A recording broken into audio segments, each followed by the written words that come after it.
인사합니다. 우리에게 주신 일이 아니라 함께 우리 보신 여러분 환영하고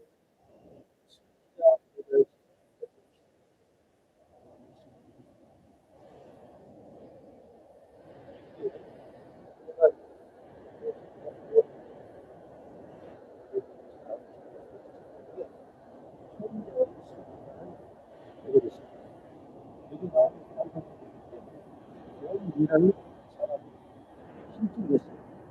그래서 먹고 살고 그런 돈 많은 사람들이 하나도 음식에 가서 남자에게 구걸했습니다. 그러나 보기 좋게 거절당했습니다. 근데 그 남자 부인이 앞에 이렇게 주위에 어떻게 주었답니다. 그녀는 그 2달러를 음식을 사드시고 용기를 잃지 마세요. 그리고 당신이 직업을 구하도록 저희가 늘 기도할게요. 그때 돈니는 고맙습니다. 부인은 저에게 새 희망을 주셨습니다. 결코 잊지 않겠습니다. 그리고 말했습니다. 그러자 부인은 당신도 복을 많이 받으시고 다른 사람에게도 사랑과 새 희망을 주는데 노력하십시오. 그리고 다정히 말했습니다. 돈니는 우선 1달러로 요기를 채우고 1달러를 남겼습니다. 그때 한 노인이 부러운 듯이 자신을 쳐다보고 있는 것입니다. 돈니는 남은 돈 1달러를 꺼내 빵을 사서 노인에게 주었습니다. 그 노인은 빵을 조금 떼 먹었다가 남은 빵을 종이에 싸고 있는 것입니다. 돈니가 얘기합니다. 내일 먹으려고 합니까? 묻자 노인은 아닙니다.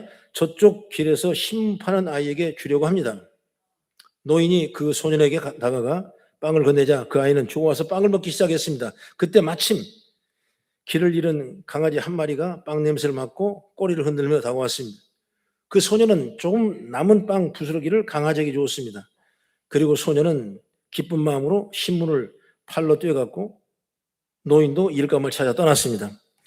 돈이는 그 모습을 보면서 나도 이렇게 있을 수는 없지 하고 일어서려는데 조금 전 빵을 주워 먹던 강아지가 자기 앞에 오더니 목에 목걸이가 걸려 있는 것을 보았습니다.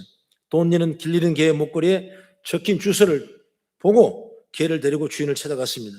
주인은 매우 고마워서 10달러를 줬습니다. 그러면서 당신이 양심적인 참 사람이요. 내 사무실에 고용하고 싶소. 내일 나를 찾아오시오. 그리고 명함을 줬던 것입니다. 뒤에 돈리도 안정된 직장을 취직을 하게 됐습니다. 소설이지만 이 얘기로 끝날 얘기가 아닌 것입니다. 그뒤에 소설에 연결된 이야기로 나오지만 개별적인 사건을 보면 이런 일을 우리 주위에서 얼마든지 볼 수가 있습니다. 섬기고 희생하고 하는 일은 많은 사람을 행복하게 만들 줄로 믿습니다. 나 때문에 저분이 행복하다면, 나 때문에 이 분위기가 좋아진다면, 나 때문에 이 교회가 잘 된다면 여러분 그만큼 행복한 일이 어디 있겠습니까?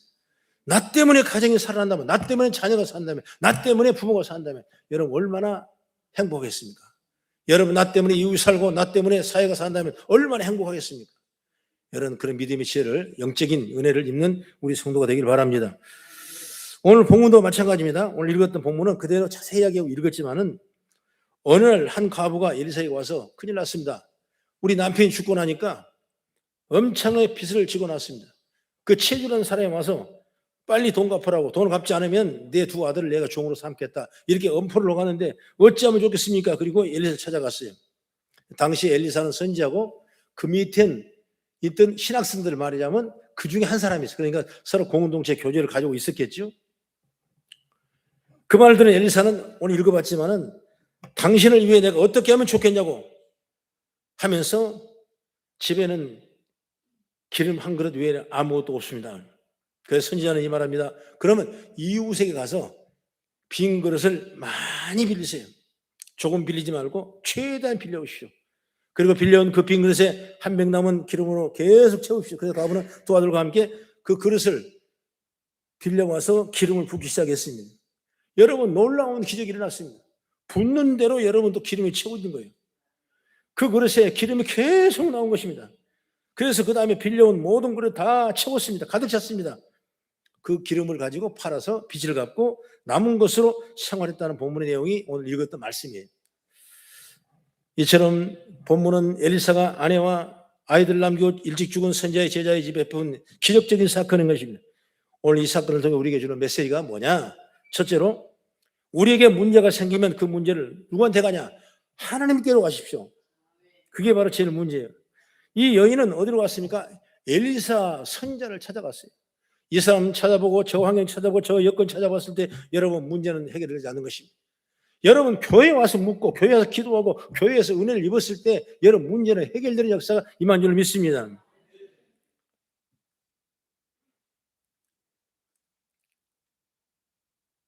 어째서 그 사람이 빨리 죽었는지 우리는 알 수 없죠.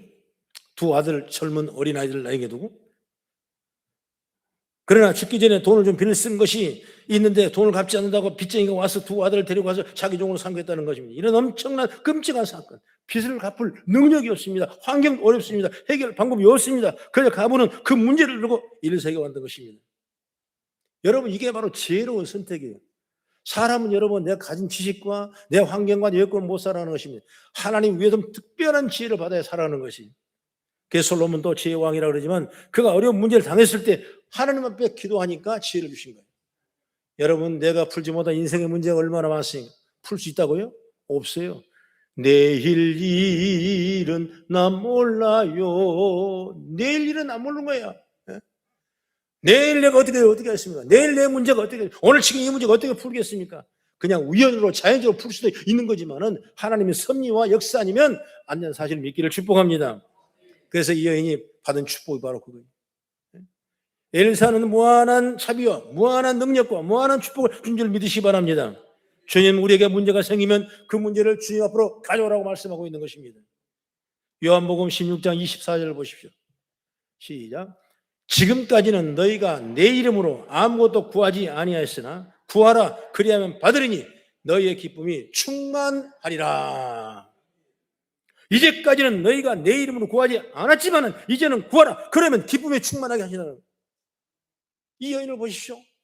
반복적인 얘기 같지만 이 결정이 있습니다. 문제가 생겼습니다. 그러자 그 문제를 가지고 선정이 일어나갑니다. 그래서 어떻게 됩니까? 길이 열리는 거예요. 길이 열리는 거예요. 여러분 이런 놀라운 지혜가 여러분 간단한 것 같지만 엄청난 축복의 에너지가 이 속에 있는 것입니다. 오늘 여러분 문제가 있습니까? 내가 결정과 결단을 해야 될 일이 있습니까? 여러분 선택해야 할 일이 내게 있습니까? 그렇다면 혼자 고민하지 말고 하나님 앞으로 그 문제를 가져와서 무릎 꿇고 기도하면 성령의 놀라운 능력을 우리에게 부어줄 줄로 믿습니다.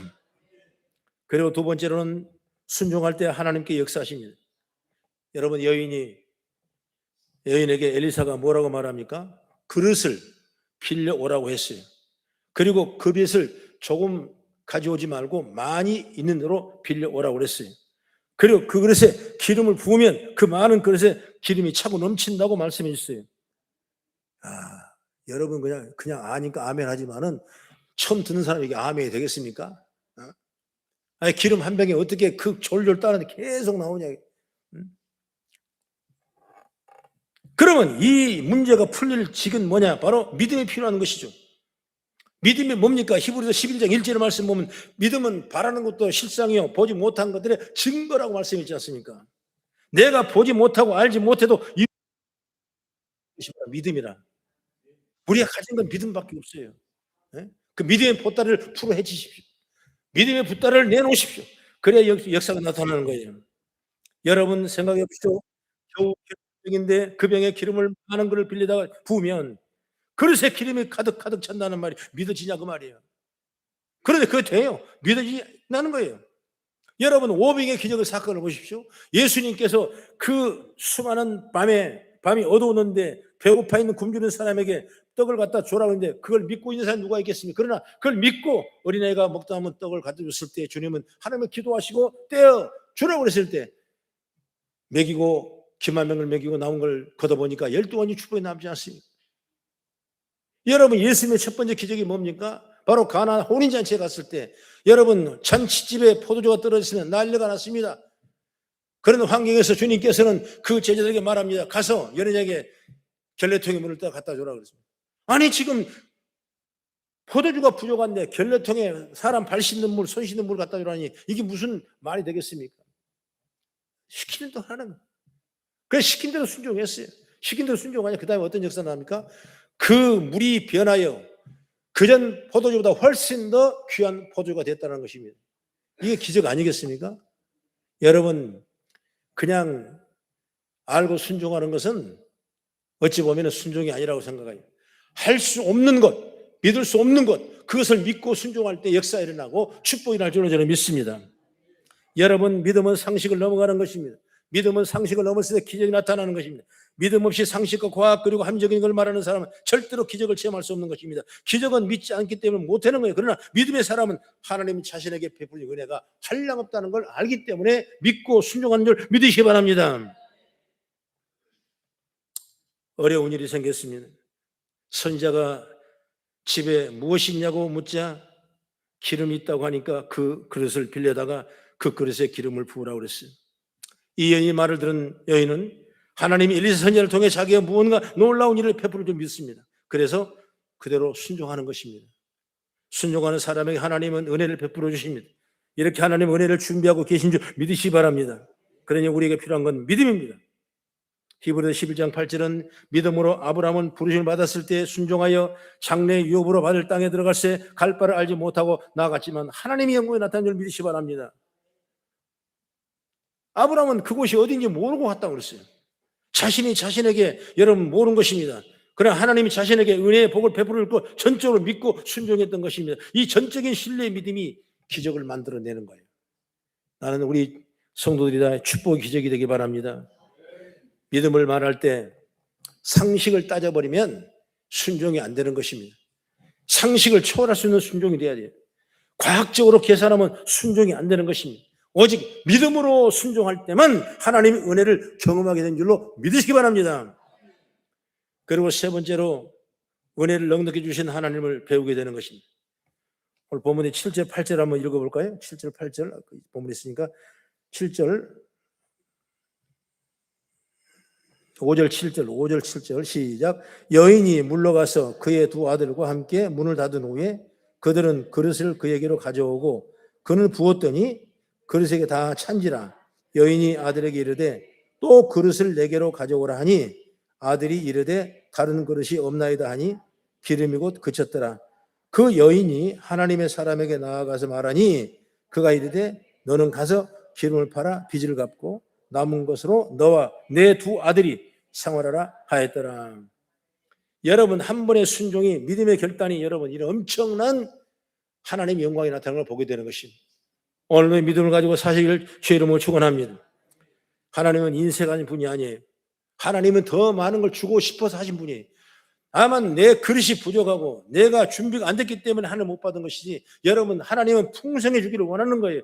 누가복음 6장 38절의 말씀을 주라. 그리하면 너에게 줄 것이 곧 후이 되어 흔들어 넘치도록 너에게 안겨주리라고 성경은 말씀하고 있는 것입니다. 하나님은 언제나 우리가 생각하는 것 이상의 복을 주시는 것입니다. 여러분 다윗을 보십시오.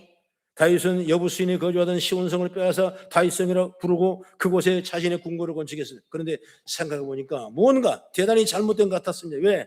여호와 밖에는 천막을 했는데 지금은 고급 궁궐에 자신이 있는 거예요. 그래서 하나님을 위해 성전을 지을 결심을 합니다. 물론 하나님은 다윗 성전을 짓는 것을 허락하지 않으셨습니다. 그러나 그렇게 마음먹은 다윗의 마음을 귀하게 보시고 복을 내리기 시작했고 엄청난 은혜를 주신 줄 믿으시기 바랍니다.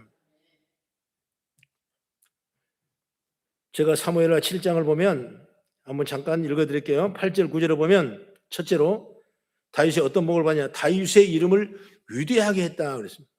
그 다음에 둘째로 10절을 말씀 보니까 이스라엘 위에 한 곳을 정하여 삼겠다고 말씀했고, 셋째로 보니까 11절에 보니까 모든 원수에게서 벗어나 편히 쉬게 해주겠다.